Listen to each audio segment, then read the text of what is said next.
Police के साथ मिलकर एल उस दिन की सीसीटीवी फुटेज चेक करता है जिस दिन FBI एजेंट रे की जान गई थी। फुटेज देखते वक्त एल की नजर रे के पास जो एनवेलप होता है उस पर पड़ती है। ट्रेन को बोर्ड करते वक्त रे के पास वो एनवेलप होता है, लेकिन जब रे ट्रेन से बाहर आता है उसके पास वो एनवेलप नहीं होता। चीफ यागामी बताते हैं कि रे की मौत के बाद जो उसके पास सामान मिला था उसमें कोई एनवेलप शामिल नहीं था। एल की पैनी नजर इस चीज पर भी पड़ती है कि रे ट्रेन के अंदर मौजूद किसी शख्स को लगातार देख रहा था। एल को लगता है कि जरूर उस ट्रेन में उस वक्त कीरा भी रे के साथ मौजूद था। क्या बात है लाइट, तुम लगातार 4 दिन से डेथ नोट में क्रिमिनल्स का नाम लिख रहे हो। कल को मेरी तबीयत खराब हो जाती है और मैं हॉस्पिटल में एडमिट हो जाता हूँ, तब भी क्रिमिनल्स मरते रहेंगे। इस तरह किसी को मेरे ऊपर शक नहीं होगा। तभी फोन आता है और पता चलता है कि रे पेम्बर यानी कि उस FBI एजेंट की मंगेतर लापता है। एल को याद आता है कि वो पहले उसके साथ काम कर चुकी है। पुलिस को शक होता है कि उसके मंगेतर की जान जाने के बाद शायद उसने भी खुदकुशी कर ली हो, लेकिन एल उस लड़की को पहले से जानता था, इसलिए वो इस बात से इनकार कर देता है। एल को लगता है कि शायद उसे रे की मौत से जुड़ा हुआ कोई सबूत मिल गया होगा और कीरा ने उसे इस वजह से मार दिया होगा। एल का शक उन लोगों पर गहरा जाता है जिनके पीछे रे पेम्बर यानी कि वो FBI एजेंट लगा हुआ था। एल बताता है कि रे पेम्बर 2 लोगों के पीछे लगा था, जिनमें एक नाम चीफ यागामी का भी होता है।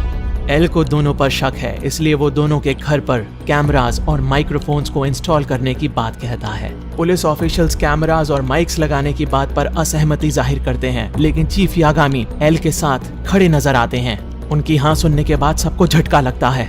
चीफ यागामी बाथरूम में भी कैमरास लगाने की इजाजत दे देते हैं। चीफ यागामी की घर की कैमरा फीड सिर्फ एल और चीफ यागामी खुद देखेंगे। मैं स्कूल से घर लौटता हूँ तो देखता हूँ घर पर कोई नहीं होता। घर पर कैमरास इंस्टॉल हो चुके थे। दरवाजा खोलते हुए मुझे कुछ अजीब लगता है।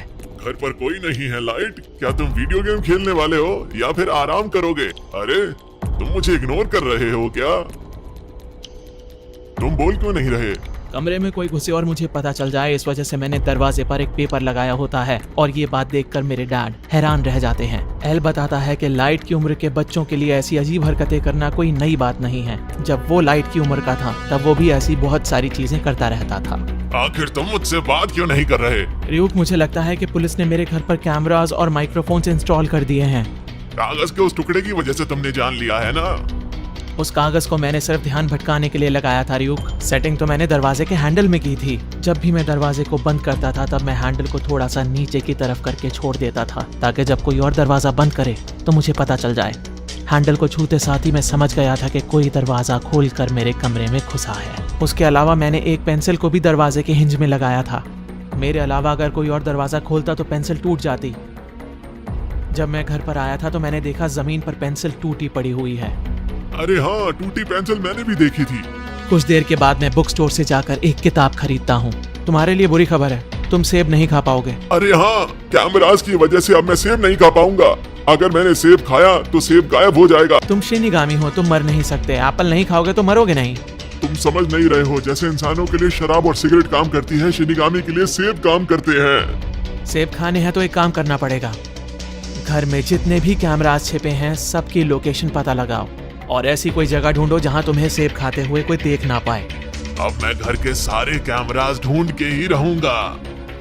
बुक स्टोर से लाई हुई किताब को मैं खोलता हूँ और पढ़ता हूँ। मैं जानता था कि उस वक्त मुझे एल जरूर देख रहा होगा। मैं चाहता था कि एल ये सोचे कि इन मैगजीन्स की वजह से मैं नहीं चाहता था कि कोई मेरे कमरे में आए। एसी के अंदर मुझे एक और कैमरा मिल गया। वाकई मेरे कमरे में कैमरास इंस्टॉल्ड थे और एक एक करके रियूक उन सबको ढूंढ रहा था। कुछ देर के बाद मैं मैगजीन्स को बाकी बुक्स के बीच में छिपाकर बुक शेल्फ में रख देता हूँ। मेरी मॉम और सिस्टर ड्राइंग रूम में टीवी देख रहे होते हैं। तभी एल ये खबर चलवाता है कि पूरी दुनिया से 1500 पुलिस वाले जापान में दाखिल हो चुके हैं कीरा को पकड़ने के लिए। मैं जानता था कि ये खबर जानबूझकर एल ने चलवाई है, क्योंकि वो जानता है कि मैं ड्राइंग रूम में सबके साथ बैठा हूँ। डिनर के बाद चिप्स का पैकेट लेकर मैं अपने कमरे की तरफ बढ़ जाता हूँ।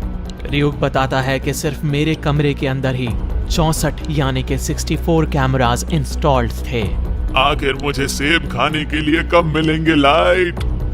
अरे मुझे कल तक का इंतजार करना पड़ेगा, क्योंकि कैमरास की वजह से लाइट बात नहीं करेगा।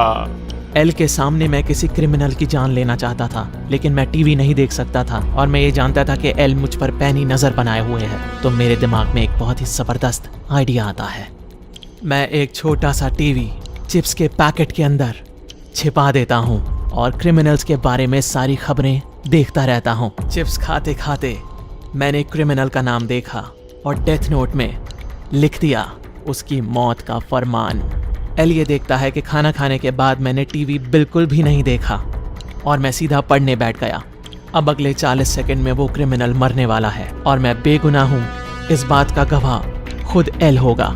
वटारी एल को बताते हैं कि एक क्रिमिनल दिल का दौरा पड़ने की वजह से मारा गया। वटारी ये भी बताते हैं कि क्रिमिनल के बारे में खबरों में बताया गया था, लेकिन उस वक्त मैं पढ़ रहा था और टीवी नहीं देख रहा था। हर वक्त अपनी आंखों के सामने मुझे देखने के बावजूद भी एल को लग रहा था कि जरूर दाल में कुछ काला है।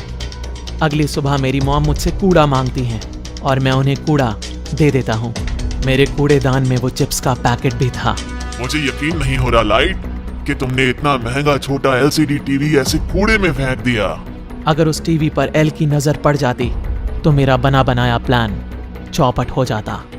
कई बार महंगी चीजों की भी कुर्बानी देनी पड़ती है।